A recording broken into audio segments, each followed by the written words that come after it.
Hello there, and welcome to the Right Click Save podcast. I'm your host, Calcio. As always, joining me today is Jimmy T. How you doing, Big Jim? Yeah, I'm good. Happy with the amount of content we're getting out at the moment. We seem to be firing on all cylinders. So yeah, excited. And we've got a great guest on that we've wanted on for a long time to talk about Thingdoms. I thought about making this is our first British guest joke again, but I won't. Today's guest is genuinely someone we've wanted to have on for quite a while now, because his project is really, I think, quite different from a lot of the others where it's all about pumping up numbers. It really does, in my opinion, pay homage to the spirit of Web3 and actually bringing out the goodness in the space. It's Luke from Thingdoms. How are you doing today, sir? Hi, mate. How you doing? Hi, Jim. Harry, how's it going? Thanks for having me. We like to jump straight in, really, and just get straight to the precipice, I guess, of Thingdoms and what we've got on here today. How did you actually get into NFTs, Luke? So, I mean, I'd kind of been aware of the NFT space like for a good few years now.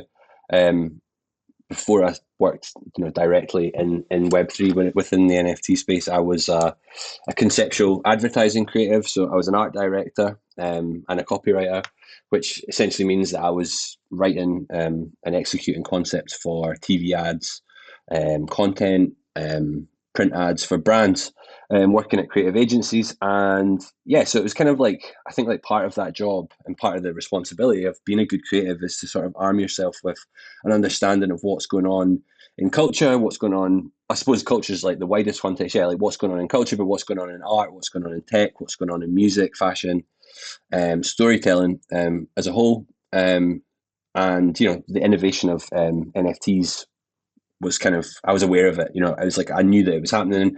I was watching brands playing around with it. I was in a briefing when I decided I really wanted to get involved in it. I was in a briefing at Vice, an agency called Virtue, which is the Vice agency. And yeah, they basically mentioned that they'd done some work on it for a client on NFTs. And I think at that point I kind of realized, like, look, I knew enough about it that I kind of could hold a conversation about it in the pub. I knew enough about it that I was kind of interested in, exploring like what was going on, but I didn't really know enough about it to the point where if I was given a brief from a brand or from a client, like that I could execute, or I felt like I could comfortably execute like a response on it. So I was like, I need to kind of, like, I could see these briefs come in, like it was mentioned to me in a boardroom, and I thought like, okay, I need to go and invest myself in this space a lot more deeply than I have at the moment, because yeah, if I want to be a good creative, then I really need to be able to understand that space fully. So that was kind of it. There was a conscious decision for me, rather than sitting on the sidelines and knowing what was going on and this cultural sort of like shift happening around me, to actually, I need to get involved in this, because as a conceptual creative, like I need to really know what's going on. It's like, absolutely, it's kind of part of my job. So that was the point where I decided I'm going to really try and get involved. Nice. Do you think it kind of gave you an advantage having your background and kind of being able to build a really strong and identifiable brand in comparison to a lot of the stuff that was already out here? I mean, I hope so. Yeah, I think so. To be honest, like maybe we could shout louder about my experience working for brands. Like I know a lot of people shout about their experience working for brands. And sometimes it's questionable experience, but like I don't know. I'm not really. That's not really my style. But yeah, it's definitely been an advantage for me and for us, because I think like on a sort of basic level, like understanding the process involved in executing a brand, from the visual aspects of designing the brand and kind of coming up with the actual visual aesthetic of the brand, down to the actual execution of it. Right. So like.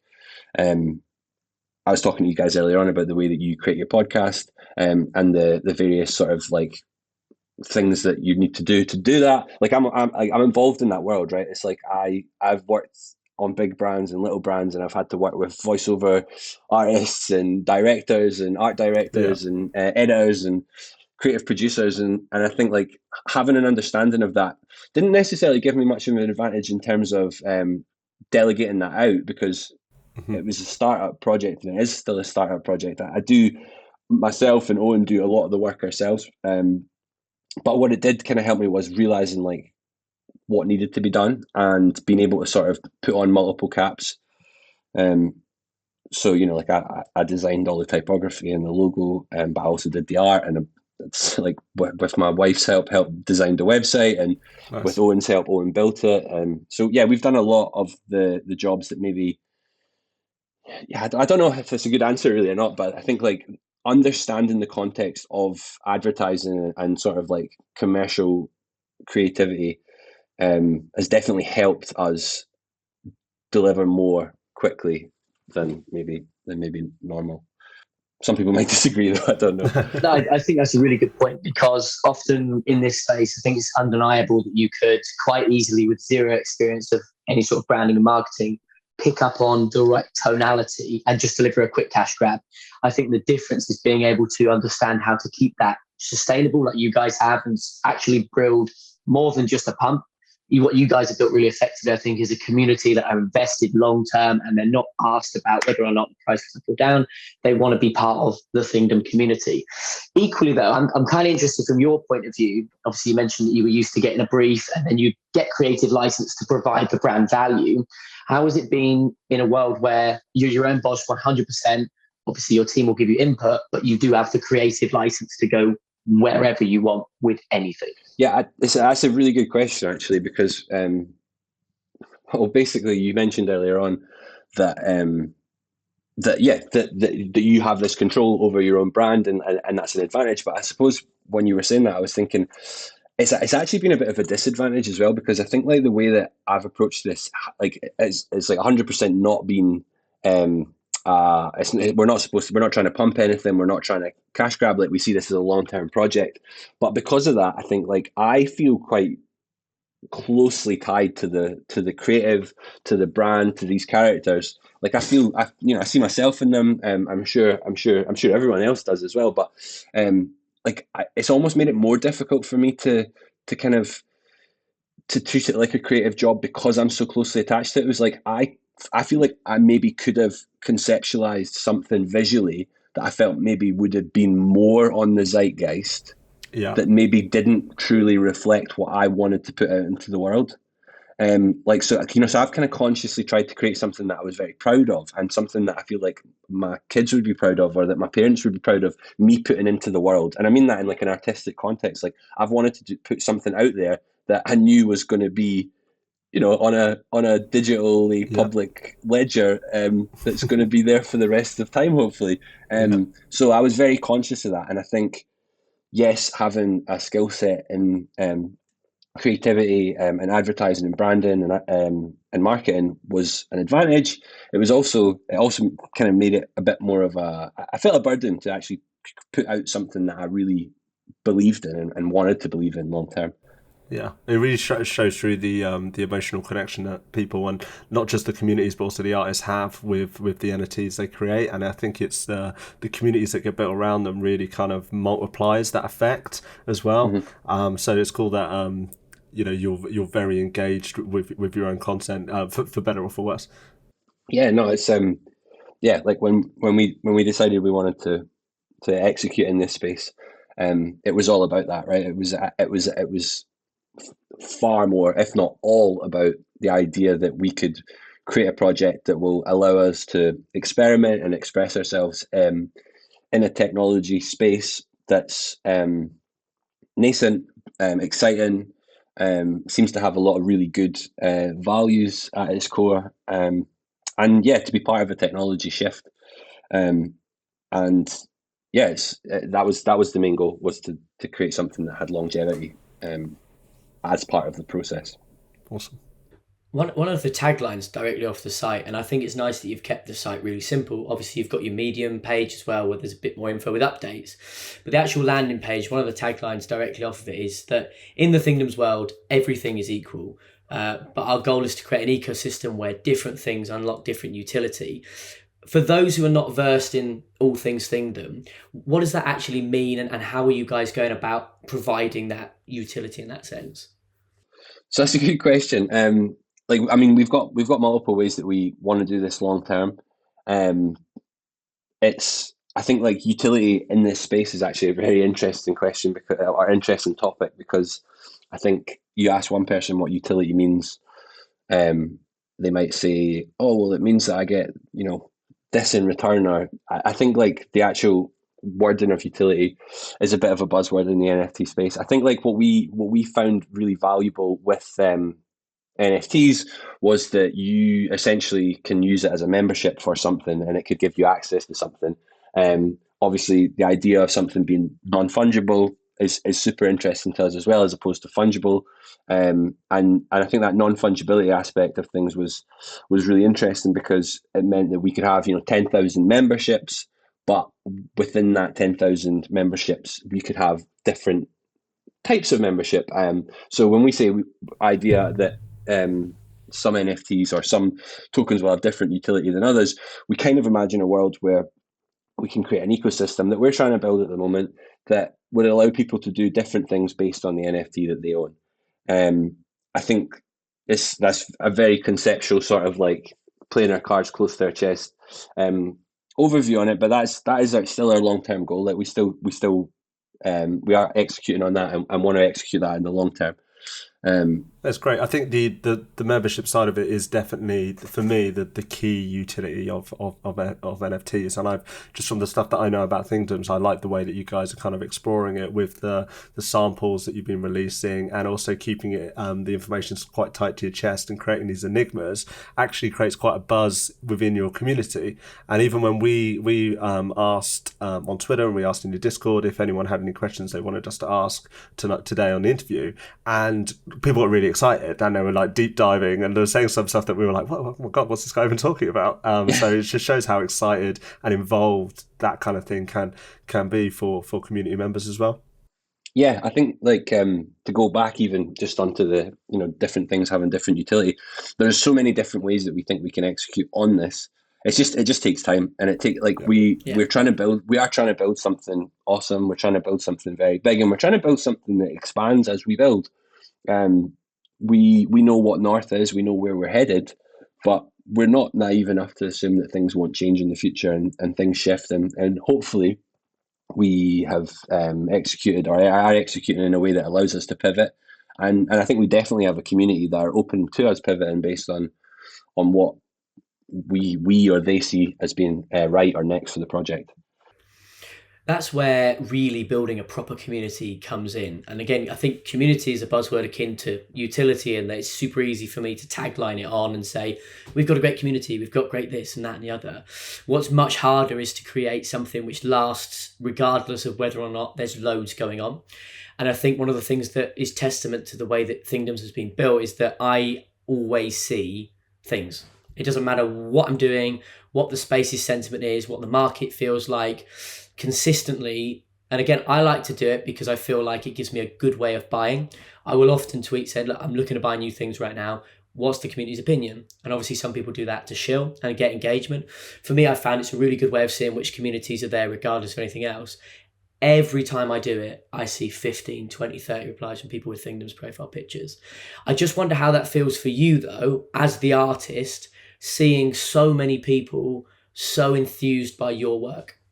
Yeah, it's amazing. I think like I never seen that coming at all, because as I say, coming from an advertising creative background, I mean, I was always a visual artist, but I mean, my main source of income as an artist or as a commercial creative was through commercial context of advertising. I never seen that coming at all. I've made ads for Honda, I've made content for Nike, I've made stuff that people have seen on quite a global scale, but it's never really been attached to me. Like there might be somebody within the industry who's went, oh, I really like the art direction on that Honda advert, and I might get like 9 new followers on Twitter. But yeah, it was never directly associated to me. And even to be honest, if there was awards going up and stuff like that, it's the agency really that takes the credit for a lot of that stuff. So yeah, to create something on such a big scale, and having people resonate, or having it resonate so deeply with so many people, has been incredibly humbling and incredibly rewarding. I think like the characters, they are very varied in the way that they look, even if subtly. So I think that people strongly identify with the thing that they own, which in turn maybe builds that relationship, which means that they want to represent, and they have a lot of affinity for the brand that we're building, and also affinity for the actual NFT itself. It's awesome. It's so cool. I couldn't can't really put into words like how it makes you feel when somebody's so positive about something that you've built. I bet. How about the style itself? Was this a kind of style that you kind of fleshed out in pre-NFT, something that you've been working on before, or is it something that you had got particular inspiration from? So yeah, it's a good question. I think yes and no. I think the yes would be that the colors. So basically, my work previously had always been very heavily focused on color and the use of color. Like, I think that the color palette that I've used in Thingdoms is quite deliberate. There is like you can go through. There is like there's not many different colors in the palette. There's like we've got a specific red, specific yellow, green, blue, and then a few variations of kind of white and grey and black and a cream and a purple. And then we've got variations of those each each of those colors. So yeah, that color palette is kind of representative of the visual work that I would have created pre-Thingdoms. But to be honest, I wouldn't really have experimented too much with characters. Like I would always kind of draw funky little characters, but I think like if I was ever to make a painting or to mint an NFT, it would have always have been something quite abstract and not something that had much form to it. So the yes would be visually, like the colors and the textures and the brushstrokes I've used represent my work previous. But the no would be that it would have been probably far more abstract, which has been so interesting and so exciting to do the samples airdrop that we've done recently. Is that so? For those who aren't aware, we took a snapshot of all thing owners and airdropped them one of 5 tokens per thing they owned. And essentially, at the moment, these tokens are samples of my artwork. They're also samples from space in the lore and the story that we're telling with the project. But yeah, they're samples of artwork that we've sort of injected into the thing world. And the idea is that we've given people these tokens that can then be combined with their current NFT, thing NFT, and the first iteration of utility or functionality would be that you can switch out your background from your current NFT or for your current thing, and then inject one of these new backgrounds into it. But we're also going to do that off chain, so it's not going to be something that affects the primary NFT, but it's going to be a utility that people have on the back end where they can be like, well, I own this 115 token, 1155. I'm going to combine this with my thing 721 token and switch out the background. Nice. You mentioned the lore building. Talk to me a little bit more about that, because just to take it a step back from where we are with the samples, and again, I think that's one of the things we've seen Doodles do so well with their project, is that they've allowed people to wrap it with the spaceships, which is super cool, without actually changing the core NFT. And I think what you guys are doing is fantastic in that sense. But we take it back a step to the lore building you're trying to do and the world you're trying to create. We've obviously got Thing FM, which is super cool too. How have you gone about putting that together? And is that something which has been quite enjoyable to do, I'm guessing? Yeah, it's been great. It's like, I think it's every young person who, was a creative kid, like was drawing pictures and coming up with ideas for their own computer games or their own books and stories. It's kind of like it's everyone who had that sensibility as a child's dream. We've kind of tried to approach it quite organically. I know that word's used a lot, but we've tried to not put too much of a focus on what it should be and sort of like allowing the community to add a lot to the lore. I'm interested in hearing about what people like. When someone says, "Oh, this is my thing," like his name's Igor, and he's like, and I love that, and I think it's so cool, and it's the way that I approach things. Like the first step of meaningful NFT purchase I made was a Sup Duck, and like nice. I created this story around him. Like I was like, Melvin's my duck, and he wears his trousers on his head, and his name's Melvin McTrouser, and like that was really enjoyable to me, and I love that when people are building stories around their art, their artwork, because I think like the power of imagination is so valuable, and like if our project can be a stimulus for people to become more creative, or just a method or a medium for people to be creative, like that's awesome. So we've been trying to be quite hands off. Like I've said a few things that like things eat colors and they hear sounds and they see sounds, sorry, and they, and they eat emojis. Just like we've put out like little things into the world that exist in the Thigndoms world. But yeah, we've tried to be quite hands off. Like we've got a vision in our mind, like what's next and what things are and what Thigndoms are, and and the universe. But at the same time, like I'm absolutely fascinated to hear what our holders think, and that definitely informs the future of where we're going. I think that's really testament to making sure you obviously do good things is the motto that I see often affiliated with the project too. And I think that a lot of brands can get caught up in, we've got lots of money now because we've successfully minted. We're going to stick to a really rigid format that we decided 6 months ago before we had any real experience of what it's like to have thousands of people's money invested in us. And I think it's really refreshing to hear that you guys are super flexible. Again, there's a core vision that is going to be kept continual, but in amongst that, there's real flexibility to accept the outside ideas of the holders and make sure that they are, again, really well represented, which is, I guess, the core of what we're all about in the space. Equally, though, I think what's really nice that you guys have done as well is you've got Thing HQ, which is a space that you can all work together and kind of start growing the brand in person. How many of you are actually in Thing HQ at the moment, and how have you found the transition to being in a central location together? Yeah, it's been great. I mean, at the moment, it's Owen and I. There's two of us. We have there's a few other people that work in the space communally, but that aren't involved in the Thigndoms project. But yeah, we plan on bringing more people into the space. It's been fantastic though. Even just in a basic way of being able to separate your home life from your professional, your creative life has been brilliant because as we all know, the NFT world can be quite all encompassing, and I'm from the UK, I'm from Scotland, but I pretty much work on East Coast American time zone. I know that. It's like, for context, just now it's 20 to 10 at night on a Sunday, and we're hitting the podcast. So and as are you guys, right? Yeah. So it's like literally, it's really nice to have somewhere that I can go walk to in the morning. Thankfully, it's walking distance for me, and walk home from at night, and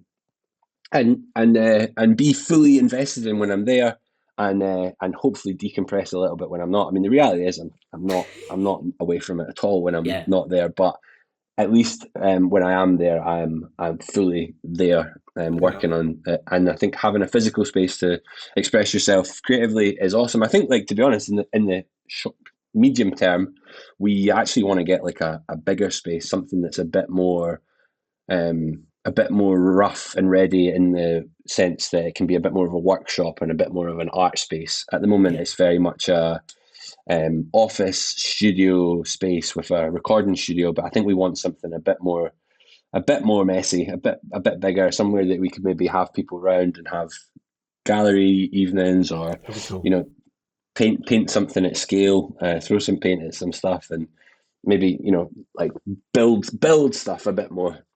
Whereas at the moment it's very much an office space at the moment. Yeah, I'm excited just hearing about that. I think that's what I love about NFTs so much, is it's that it has created that fundraising capital that people can go and explore their art form.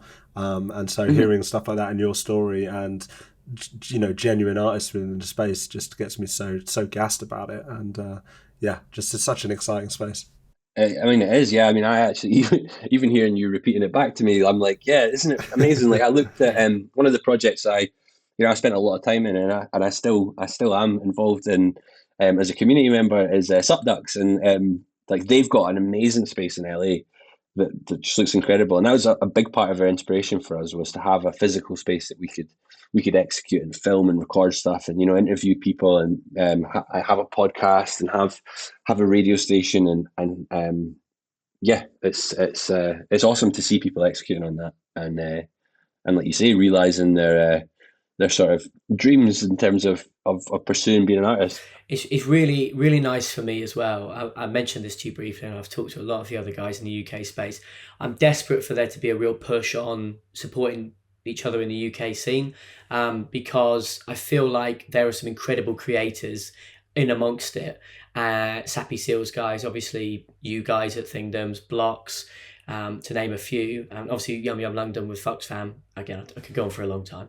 How have you found that other creators in the space have reacted to Thigndoms? Has it been something that you've been excited to hear, or was it just kind of part of the process? I found, to be honest, like we found the general space to be super welcoming. Owen and I, like Owen, for context, is like a super talented software engineer. He worked in healthcare tech. He's been involved in a few startups. He was working recently in like stem cell research. But I suppose the point I'm making here is I've worked in a creative context, but I don't think anyone would consider us as being like OG blockchain community members and anything. We're relatively new to the space, like most people are. But my point there is that we've been welcomed, I feel like, with open arms to the space, because hopefully people can see we have the right intentions and we've got the right CVs to be able to execute in this space. But then saying that, I feel like because our focus on growth has been very organic, like we've not really tried to like go show like too like leaning in too much on other projects or other communities too much. Like we've definitely made friends with other projects and other communities, but very few pre-mint. Like I was not really big at all on like, you know, us sort of like leeching other communities for whitelists and stuff. Like we had partnerships with people in the space, but not in terms of projects. But yeah, everybody's been super welcoming. Like the main ones I can think of that have sort of like really helped us in terms of just selflessly helping us, just because we've maybe reached out and said, "Have you got some advice?" Eddie as Kongs has been super helpful with us. Was advising us pre-mint. Zeneca has been super helpful. He's always made himself available anytime we've got any queries, and he's actually connected us with a few other projects that we've been looking to collaborate with since. Sup Ducks have obviously been super helpful with us, but I was kind of like a member of their community beforehand, so I had a connection with them. And then actually, AJ Vaynerchuk's been like super helpful with us as well. He's been like such an honestly, out of all the people that we've had contact with, considering like how like what scale he operates at and like how busy his life must be, he's genuinely been like so helpful and like opened himself up to me personally, like as in his time, multiple times. So they're the ones that stand out to me most. There's definitely some people I've missed, and I'm not including people within the community that have added so much value to us, because there's members of our community that have helped us out with loads of stuff, like B Love and Scrappy and DJ and all, like E-Man. I'm trying to think of all the Gom Gom. Like all these people have added extreme value. But like for projects and, you know, like influencers, if you would call them that, that we had no prior connection to, those ones I've mentioned have been like just incredibly generous with their time for nothing in return. You know, they've not asked for anything in return. They've just been like, you want some advice? Like, I'm happy to give you. There's some super cool people in the space, and there's definitely a big communal kind of attitude about everyone sort of rising up together and sort of helping and promoting each other. And I'm glad you mentioned some of the ones you did there, because a big thing for ethos for us on the podcast is making sure that we do get the good people on, the genuine people, not just every kind of the next shill project. And we've had AJV on, we've had Eddie as Kong on, we're talking to Zeneca at the moment. He's coming on. So it's cool that we feel like we are actually, you know, selecting the right people to come on. So that's great. Well, it's nice to be included in that list of people as well, then, from my point of view. Yeah, definitely. We've been wanting to bring you on for a while. They both mentioned, AJ and Eddie as Kongs. In a minute we'll ask you the same questions. Which projects you're looking for and all that good stuff. Both of them flat out, very clearly gave us the narrative we need to buy Thigndoms. That was one of the questions we always ask. Often, certainly with influencer style people, is if you could buy one project, if you had like an ETH and you're coming into the space now, what would you buy? Both of them within about 10 seconds, 5 seconds. Yeah, I'd buy Thigndoms. So, you know, they're not just, and the reason I mention it like that is because it's nice to see that there is a clear community. Zeneca's obviously a fantastic guy anyway, as well, and I'm sure he'll probably pay the same sort of love, but it's really nice to see those repeat offenders, if you like, giving each other respect. And I think that's what the space should be built on. It's very easy to get misguided or blinded by rugs and problems, but at the core, there is this genuine set of people who just do good things. And I think that's tribute to what you guys are building, really, that you've got so many affirmations from big dogs in the space, but you haven't equally sought them out and paid them to do it. That's the difference, and that's why I think you guys do such a good job. Yeah, I mean, maybe to our detriment, actually, we've not done any influencer paid posts or anything. I'm kind of a bit of a purist on that, but yeah. That's good. I think I think doing it the right way for me feels better. In the end as well. We were kind of the same with the pod. There's a lot of YouTube content out there which is really, really clickbaity, really, really shitty. Really, it's the surprise face reaction pointing at 100x gains. What you mean? I can't. You mean I can't learn how to make 100 grand in NFTs in a week? Yeah, exactly. By watching this video. You have Calcio lying on a Lambo with his nips out. So yeah, we just wanted to build it organically and try and be as genuine as we could, and it's and yeah, to reflect the subsector of the space that we like, that got us excited. The genuine and real people. No, I echo that. That's exactly how I see it. All right, so yeah, I better. As soon as we're talking about the quickfire questions, I'm going to jump in here. Since Calcio's voice seems to be going a little bit after being at the Newcastle game earlier. So 5 quickfire questions that we ask every guest that comes on the podcast. First one, what's been your worst ever trade? Oh wow. So there's two, there's a couple of things that we've all minted something and then been like, oh, it's at 0.5 pre-reveal, and then you haven't sold it. Yeah. And then it's I think it's worth 0.03 or something at the moment. Yeah. I won't name what it is because I don't think that's fair. But I minted doodles. This is probably to be honest, this is one of my better trades, but probably one of my worst ones as well in the context of it now. So I minted 5 doodles when they came out, and within an hour I was like, oh my god, that's a lot of money for me at the time, even to be it's a lot of money now to be oh, I'm going to put in $1,000 or whatever it was. So basically I sold a doodle pre-reveal for 1.35 Ethereum, which covered the investment from the start, but also now when you look at them being worth 10, 12. Yeah, and on the way up. Yeah, and on the way up, it feels like a bad trade. But I reserve my right to think that was a good trade. Did you keep the other 4? What's that? Have you still got the other 4? Yeah, I did. Oh wow, you've done well there. I think we had exactly. That's what I mean. I think it's it's a small W. Who is it who sold 5? Was it we had Toby Lasso? Toby Lasso recently, and I always bring it up every time I ask this question. But he sold 5 Bored Apes at 0.2 each, and was proper gassed about it. And he literally the other day now, he mentioned that he was probably going to buy in at some point, but he's obviously been really successful with his project launches and things since then, and he just bought back in at around 80 ETH the other day. So 68 is what he paid. Yeah. He was pissed. It was about 3 a.m, and he just held buying an ape, and then 5 minutes later he bought an ape. 68 ETH, now they're at 100 ETH. He's literally, he picked the bottom, but beautifully there. That's 68.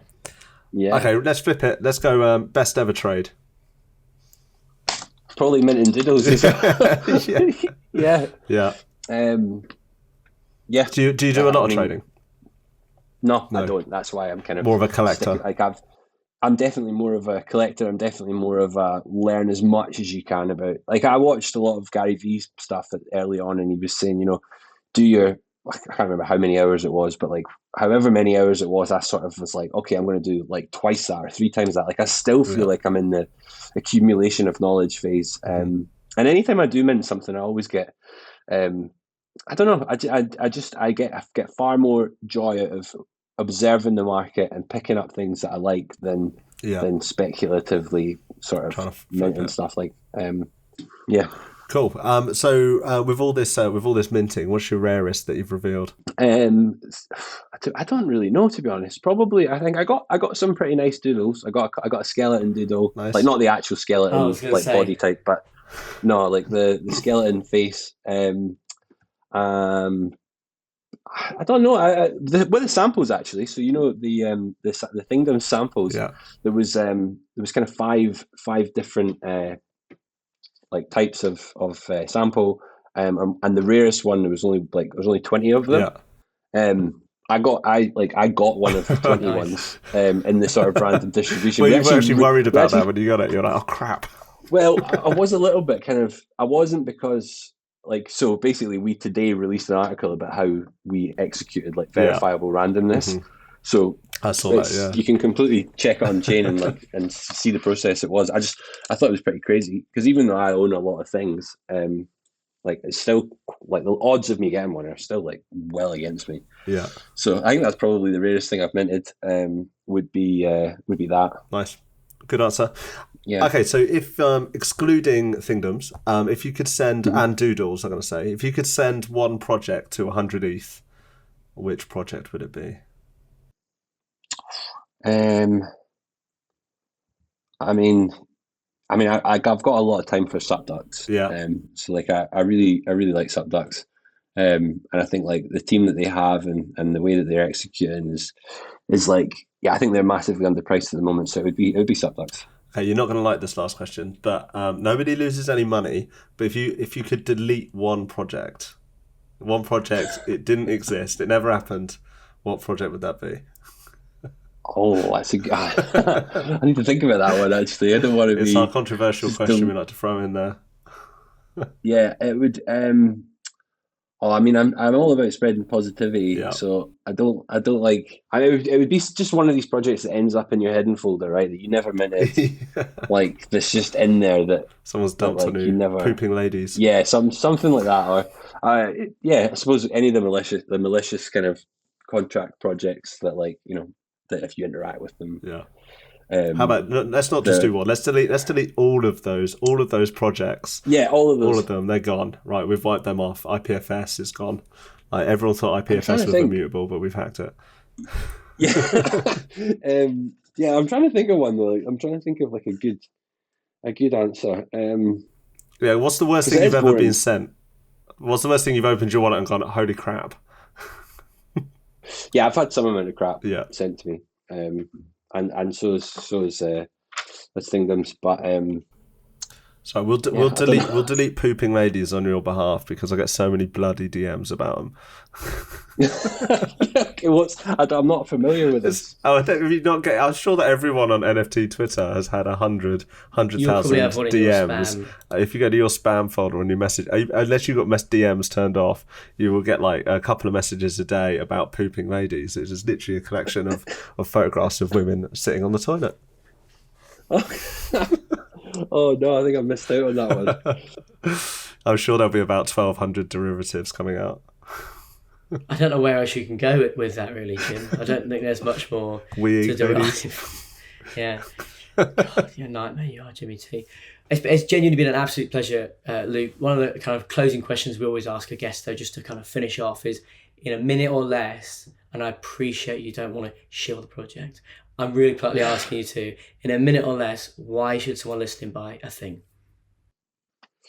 I think if by joining Thingdoms community, you're kind of embarking on hopefully just a fun adventure of art. You'll be I genuinely think our community is second to none. We've got some incredibly talented people in there. I think it's the type of community that nurtures creativity, as well as hopefully entertains people who enjoy creative experience, creative art. Yeah, I think it's a really cool community. If you're about community and you want a project that's going to be like allow you to surround yourself with people that are genuinely interested in helping people and genuinely interested in expressing themselves creatively. I think like our community is next level. And then if you're from a team point of view or a lead like our direction that we're hopefully heading in, the whole team is super talented. But from Owen and I, we're two childhood mates. Owen writes the contracts and does all the software, does all the engineering, and is obviously involved in the sort of like conceptual and leadership of the project too. And then I'm the artist. So I think we keep everything in house. You can see where it comes from. You can hopefully see where it's going. I think Thigndoms are always win. I'm gassed. I've recently bought in because it's just something I feel like I need in my portfolio, and I'm pretty sure I'm gonna have to force Jimmy to do the same. Well, yeah, if I could just build a little bit more liquidity, I'm gonna go sweeping the Thinkers floor. Yeah. You need to sell some of those pooping ladies. It's been an absolute pleasure. I've been your host, Calcio, obviously joined by Jimmy T as always, and Luke. Thank you very much, and we'll see you again soon. Yeah, thanks for having me on. It's been a pleasure.